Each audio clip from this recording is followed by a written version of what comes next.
কেমন আছো তোমরা? আশা করি ভালো আছো। আজকে তোমাদের সঙ্গে আমরা আলোচনা করতে যাচ্ছি যে chapter 5। Basically most of the স্টুডেন্টের সমস্যা এটা নিয়ে। তো আমরা পঞ্চম অধ্যায় থেকেই আমরা বেশি কাজ করতে চাচ্ছি এবং তোমরা ভিডিওগুলো ভালোভাবে দেখবা আর কি। তো আমরা শুরুতেই চলে যাব। দেখো, সি প্রোগ্রামের যে টোটাল দুইটা পার্টে আমরা ভাগ করি, থিওরিটিক্যাল এবং সি প্রোগ্রাম। থিওরিটিক্যাল মোটামুটি দুইটা ক্লাসে শেষ করা যায়। তো তোমরা থিওরিটিক্যাল এখানে ক্লাস করলে আসলে ঘুম পাবে। সো থিওরিটিক্যাল ক্লাস না করে তোমরা বেসিক্যালি সি প্রোগ্রামের ক্লাস করো। তো সি প্রোগ্রামের শুরুতে যেগুলো এলিমেন্ট নিয়ে কাজ করব আমরা আজকের ক্লাসগুলোতে শুধু এলিমেন্ট নিয়ে কাজ করি, কারণ তুমি সি প্রোগ্রামের কাঁচামাল সম্পর্কে যেগুলো ধারণা এগুলো যদি আমরা মোটামুটি অর্জন করতে পারি, তো সি প্রোগ্রাম তৈরি করা কোনো বিষয় না। তো দেখা যাক আমরা কি করতে পারি। দেখো, প্রথমে আমরা চলে যাই যে সকল উপাদান নিয়ে সি প্রোগ্রাম তৈরি হয় সেগুলো নিয়ে আমরা প্রথমত আলোচনা করব। 5টা উপাদান নিয়ে কাজ করব আমরা। তো 5টা উপাদানের ফার্স্ট অফ অল থাকবে তোমার হেডার ফাইল।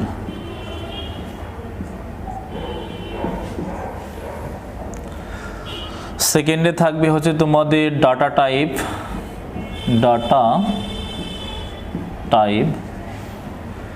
থার্ড থাকবে ভ্যারিয়েবল।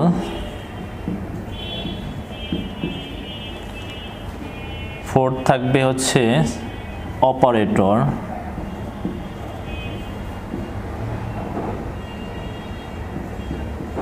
এবং ফিফথ থাকবে স্টেটমেন্ট।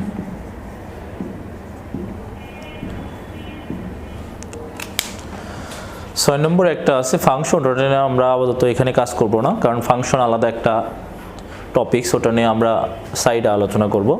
আপাতত এই 5টা তুমি এলিমেন্ট সম্পর্কে সম্পূর্ণ ধারণা থাকলে আশা করি তুমি প্রোগ্রাম লিখতে পারবে আর কি, সি প্রোগ্রাম ভালোভাবে। তো আমরা আলোচনার শুরুতেই আমরা আজকে আপাতত হেডার ফাইল নিয়ে ভালোভাবে শিখব। হেডার ফাইলকে আমরা নর্মালি বলে থাকি এটা একটা লাইব্রেরি ফাংশন।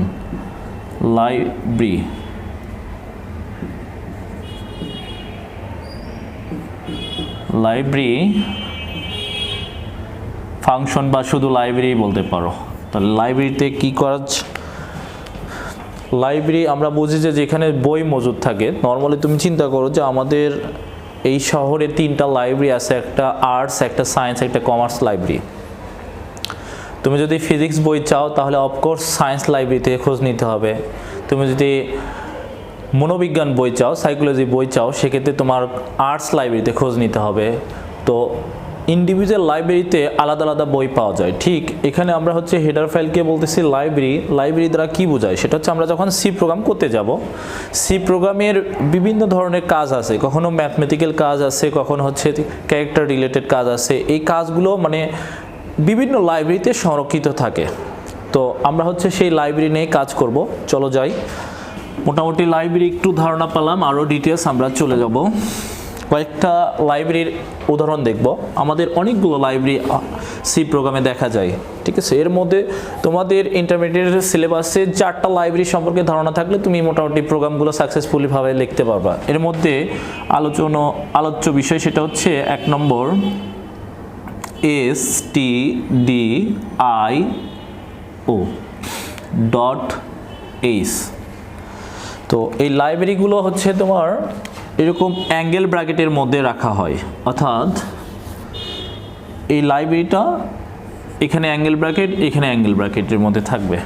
প্রোগ্রামে যখন আমরা লাইব্রেরিটা লিখব তখন অ্যাঙ্গেল ব্র্যাকেটের মধ্যে থাকবে এবং এর শুরুতে থাকবে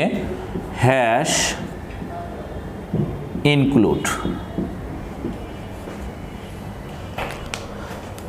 #include এটা আমাদের ফুল লাইব্রেরি এবং লাইব্রেরিটা আছে কি অ্যাঙ্গেল ব্র্যাকেটের মধ্যে। এটা পুরোটাই আমি তোমাদের ব্যাখ্যা করব। প্রথমে তুমি এই লাইব্রেরি তুমি প্রোগ্রামে যে ইনক্লুড করছো, এই জন্য এখানে আমরা শুরুতে লিখছি ইনক্লুড। ইনক্লুড মানে কি? যুক্ত করা। কোথায় এটা যুক্ত করছো? প্রোগ্রামের মধ্যে। আর এটা কি? হ্যাশট্যাগ, ঠিক আছে। এটা হ্যাশট্যাগ। ওকে, তাহলে আমরা এই লাইব্রেরিটা ইনক্লুড করলাম। এই লাইব্রেরি সম্পর্কে আমরা একটু ডিটেলস পড়ব। এসটিডি মানে আমরা লিখে ফেলবো, খাতায় তোমরা লিখে নাও, স্ট্যান্ডার্ড। এসটিডি মানে স্ট্যান্ডার্ড। আই মানে লিখে নাও সবাই, ইনপুট। এবং ও মানে লিখে নাও আউটপুট। তাহলে এইটুকু মিনিং দাঁড়াচ্ছে স্ট্যান্ডার্ড ইনপুট আউটপুট। এরপরে চলে আসো ডট এইচ আছে, এটা কি? Dot H nothing else, header file. Dot এইচকে আমরা বলবো যে হেডার ফাইলের ফাইল এক্সটেনশন। এখন চলে আসো ফাইল এক্সটেনশন কি, খুবই সহজ জিনিস। আমরা তোমরা জানো যে তোমরা যখন HTML প্রোগ্রাম করছো একটা এমসিকিউ, ছোট্ট এমসিকিউ আসে যে HTML ফাইল কিভাবে সেভ করা হয়, তোমরা লিখছো যে ডট HTML। এরপরে যদি CSS হয়, কেসকাডিং স্টাইল শিট, সেটা হচ্ছে ডট CSS। যদি জাভা প্রোগ্রাম হয় ডট জে, C++ হয় dot CPP, C++, C program হলে শুধু সি। এইভাবে যে প্রোগ্রামগুলোই করি না কেন তার জন্য সেভ করার জন্য আলাদা একটা টাইটেল থাকে, সেটাকে আমরা বলি ফাইল এক্সটেনশন। তো একইভাবে আমরা হেডার ফাইল, এই ফাইল এক্সটেনশন হচ্ছে dot H, just dot H, যেমন সি প্রোগ্রামের ডট সি। এর আগে আপনি যে নামই অ্যাসাইন করেন কোনো সমস্যা নেই, ঠিক আছে? তাহলে এখানে এই ডট এইচ এর আগে অন্য অনেক কিছু হতে পারে, যেমন math dot H, conio dot H, stdlib dot H, graphics dot H, সব শেষেই সবসময় থাকবে ডট এইচ। তাহলে ডট এইচ কি মিন করে? হেডার ফাইলের ফাইল এক্সটেনশন, রাইট? এখন চলে যাই, তাহলে এটা আমরা মোটামুটি ব্যাখ্যা করলাম। তোমাদের নর্মালি এগুলো এই stdio ডট এইচ এগুলো হচ্ছে তোমাদের ভাই আইসিটি প্র্যাকটিক্যাল ভাই তোমাদের ধরা হয় যে std দ্বারা কি বুঝো, আই কি, ও কি, ডট এইচ কি, তোমরা মোটামুটি অ্যান্সার করতে পারবা। এরপরে চলে যাই আমরা কোন লাইব্রেরিতে কোন বইগুলো আছে। আমরা বলতেছি যে লাইব্রেরিগুলোতে বই সংরক্ষিত থাকে, তাহলে আমরা দ্রুত পড়ে নিই যে প্রথমে আমরা stdio.h এই লাইব্রেরিতে যে সকল বই পাওয়া যায় সেগুলো আমরা দ্রুত পড়ে ফেলবো। সেটা হচ্ছে div, printf, puts, putchar, scanf, getS, getchar। তোমরা ভিডিওটা পোজ করে সবগুলো লিখে নিবা, ঠিক আছে? তাহলে আমি আরেকবার বলি, stdio.h এই লাইব্রেরিতে আমরা মোটামুটি 6 থেকে 7টা বই পাচ্ছি। এর মধ্যে তোমাদের বেশিরভাগ ক্ষেত্রে পরীক্ষায় বেশি আসে যে getS, এটা কোন লাইব্রেরিতে পাওয়া যায়? অ্যান্সার হচ্ছে stdio.h লাইব্রেরিতে, ঠিক আছে? তারপর getS আছে, puts আছে, তারপরে getchar আছে, এছাড়া printf আছে। আমরা এই সবগুলো মুখস্থ রাখবো। তাহলে একবার রিভিশন দাও যে stdio.h এর মধ্যে থাকে div, printf, puts, putchar, scanf, getS, getchar। ওকে, এর পরবর্তীতে আমরা চলে যাই সেকেন্ড লাইব্রেরিতে। আমরা যাব দ্রুত math.h। এখানে একটা সিম্পল কোশ্চেন বলি তোমাদের, দেখো এই এমটা হচ্ছে বড় হাতের, তো যদি প্রোগ্রামে তুমি বড় হাতে লেখো তাহলে কি হবে এগুলো নিয়ে আমরা পরবর্তীতে বিশদ আলোচনা করব। তারপরেও এক লাইনে বলে দিচ্ছি যে সি প্রোগ্রাম একটা কেস সেন্সিটিভ ল্যাঙ্গুয়েজ, অর্থাৎ কেস দ্বারা কি বোঝায়? এখানে কেস দ্বারা এরকম না যে এটা মার্ডার কেস বা ফৌজদারি কোনো কেস। এই কেস দ্বারা বোঝাচ্ছে আমাদের ক্যারেক্টার, অর্থাৎ বর্ণর কেস, অর্থাৎ কেস দুই প্রকার, একটা আপার কেস, একটা লোয়ার কেস। অর্থাৎ বড় হাতের অক্ষরকে আমরা বলবো আপার কেস, ছোট হাতের অক্ষরকে বলবো লোয়ার কেস। তো সি প্রোগ্রাম আপনার যেখানে ছোট হাতে লেখা উচিত সেখানে যদি বড় হাতে লেখেন তখন ওই প্রোগ্রামটা ভুল হয়, আর এই ইররকে আমরা বলি কেস সেন্সিটিভ ইরর, রাইট? তো আমরা কোনো লাইব্রেরিতে প্রোগ্রাম লেখার সময় কোনো লাইব্রেরির কোনো অক্ষরই আমরা বড় হাতে লিখবো না, বিকজ এটা রুলস, নিয়ম, লেখার নিয়ম। আর যে কোনো কিছু প্রোগ্রামের মধ্যে লেখার নিয়মকে বলি আমরা সিনটেক্স, রাইট? যেমন বাংলা লেখা শেষে আমরা দাড়ি দেই, ইংরেজি শেষে ফুল স্টপ দেই, ঠিক সি প্রোগ্রামের শেষে আমরা সেমিকোলন দেব। এখন কোশ্চিন করতে পারেন যে সেমিকোলন কেন দেব? এটা আমরা বলবো যে লেখার নিয়ম, সিনটেক্স, রাইট? এখন চলে আসো math.h এর মধ্যে যেগুলো বইগুলো থাকে আমরা দ্রুত লিখে ফেলি S Q R T square root P O W sine কস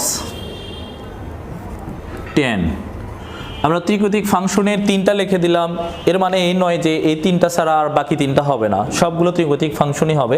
এর সঙ্গে আপনারা হচ্ছে আরেকটা লিখতে পারেন A B S absolute value, পরম মান, ঠিক আছে। তাহলে আমরা এই দুটো পরীক্ষায় বেশি আসে যে পি ও ডাব্লিউ এটা কোন লাইব্রেরি অন্তর্ভুক্ত, অ্যান্সার হচ্ছে ম্যাথ.এইচ। এস কিউ আর টি কোন লাইব্রেরি, ম্যাথ.এইচ। সাইন কস 10 এগুলো দেখলেই বোঝা যায় যে ম্যাথের মধ্যে অন্তর্ভুক্ত। তো এই দুটার কাজ আমরা একটু দেখব কিভাবে এগুলো ইউজ হয়। এসকিউআরটি এটাকে বোঝায় স্কোয়ার রুট।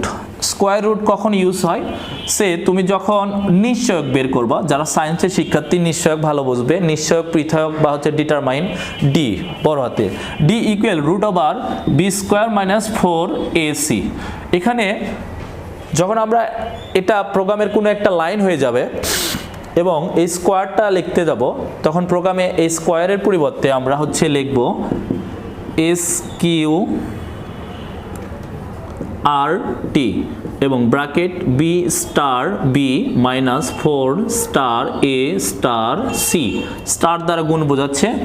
আর এই এস কিউ আর টি মানে হচ্ছে রুট ওভার, এটা হচ্ছে প্রোগ্রামের লাইন, আর এটা হচ্ছে আমাদের দৈনন্দিন জীবনে আমরা যেভাবে লিখি, রাইট। তাহলে প্রোগ্রামের লাইনে স্কোয়ার রুটের পরিবর্তে আমরা কি লিখবো, এস কিউ আর টি। একইভাবে এই জিনিসটা যাতে পুরোটাকে ক্যাচ করে এই জন্য শুরুতে একটা ব্র্যাকেট এবং শেষে একটা ব্র্যাকেট দেব। তাহলে এসকিউআরটির ব্যবহার আমরা শিখে ফেললাম, স্কোয়ার রুট। এছাড়া আপনাকে পিওডাব্লিউ পাও বা পাওয়ারের ব্যবহার শিখি।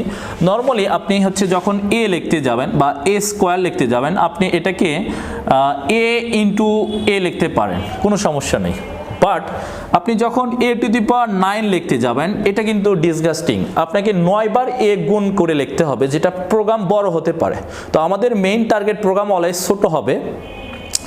প্রোগ্রাম যত ছোট হবে সফটওয়্যার সাইজ তত কম হবে, এবং সফটওয়্যার সাইজ যত কম হবে ক্লায়েন্ট তত সফটওয়্যার ডাউনলোড বা হচ্ছে ইউজ করবে বেশি, রাইট। তাহলে আমাদের মূল মোটিভ থাকবে প্রোগ্রাম যেন ছোট হয়। তাহলে এমন কি আছে যেটাতে এ টু দি পাওয়ার 9 হয়, সেটাই হচ্ছে আমরা লিখবো। এ টু দি পাওয়ার 9 এর পরিবর্তে আমরা লিখতে পারি পিওডাব্লিউ পাও ব্র্যাকেট এ কমা 9, অর্থাৎ এইটুকু লিখলে এ কমা 9 দ্বারা মিন করে এর মাথার উপরে 9 উঠেছে, ঠিক আছে। তাহলে পাওয়ারের ব্যবহার শিখলাম, সাইন কস 10 এগুলো মোটামুটি তোমরা পারোই। আমরা ম্যাথ.এইচ লাইব্রেরিটা শিখে ফেললাম, আর একটা বা দুইটা লাইব্রেরি তোমাদের দেখাবো, তাহলেই কমপ্লিট হয়ে যাবে। কোনিও.এইচ, এখানে কন দ্বারা বোঝায় কনসোল, কন দ্বারা বোঝায় কনসোল, আই দ্বারা তোমরা অলরেডি জানো যে ইনপুট, এবং ও দ্বারা বোঝায় হচ্ছে আউটপুট, এইচ দ্বারা তোমরা অলরেডি জেনে গেছো যে এইচ হচ্ছে হেডার ফাইলের ফাইল এক্সটেনশন। তাহলে কনসোল, ইনপুট, আউটপুট। তাহলে এটা আমরা লাইব্রেরিটা ব্যাখ্যা করলাম। এই লাইব্রেরিতে কোন কোন বই থাকে আমরা একটু দেখব। এখানে থাকে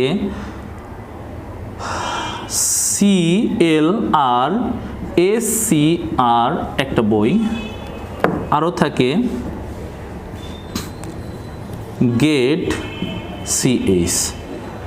তো একটা কনফিউশনের বিষয় থাকে যে কোনিও.এইচ এর মধ্যে গেট CH আছে, ঠিক একইভাবে stdio.h এর মধ্যে গেটেস আছে, গেট 4 আছে। তো দুটো কনফিউজ হতে পারে। তাহলে শুধু গেট CH এটা হচ্ছে কোনিও.এইচ বইয়ের লাইব্রেরিটার অন্তর্ভুক্ত। তাহলে এটা ভালো হয় মনে রাখবা, এটাই পরীক্ষায় বেশি MCQ আসে যে গেট CH কোন লাইব্রেরিতে পাওয়া যায়। তাহলে কোনিও.এইচ লাইব্রেরিতে গেট CH পাওয়া যায়। তাহলে গেট CH দেখলাম। এরপরে দেখো CLR SCR এর পুনরূপ পরীক্ষায় আসে। তোমরা CLR দ্বারা বুঝে রাখবা যে CLR দ্বারা বোঝায় ক্লিয়ার এবং SCR দ্বারা বোঝায় স্ক্রিন, অর্থাৎ ক্লিয়ার স্ক্রিন। এই দুইটা লাইব্রেরি মনে রাখলেই হবে। কোনিও.এইচ এর মধ্যে এই দুইটা লাইব্রেরি পাওয়া যায়। এরপরে আমরা হচ্ছে যদিও গ্রাফিক্স নিয়ে কাজ করি না, তারপরে একটু মনে রাখার জন্য তোমাদের দেখাই graphics.h।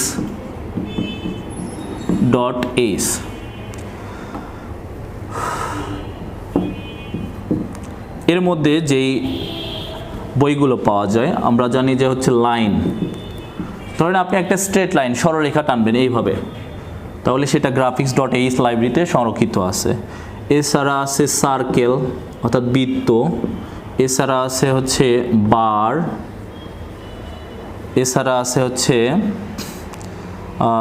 বার, আরও ইত্যাদি লাইব্রেরি বইগুলো আছে যেগুলো হচ্ছে প্রয়োজন হয় না, কারণ আমরা গ্রাফিক্স নর্মালি ইউজ করি না। ঠিক আছে, তো এখানে আমি তোমাদের হচ্ছে যে জিনিসটা বিভিন্ন সময়ে সমস্যা হয় সেটা হচ্ছে একটা প্রোগ্রাম করতে গেছেন, তো যে কোনো প্রোগ্রামের হচ্ছে একটা কমন যে লাইব্রেরিটা থাকে সেটা হচ্ছে আমি তোমাদের বলি stdio.h।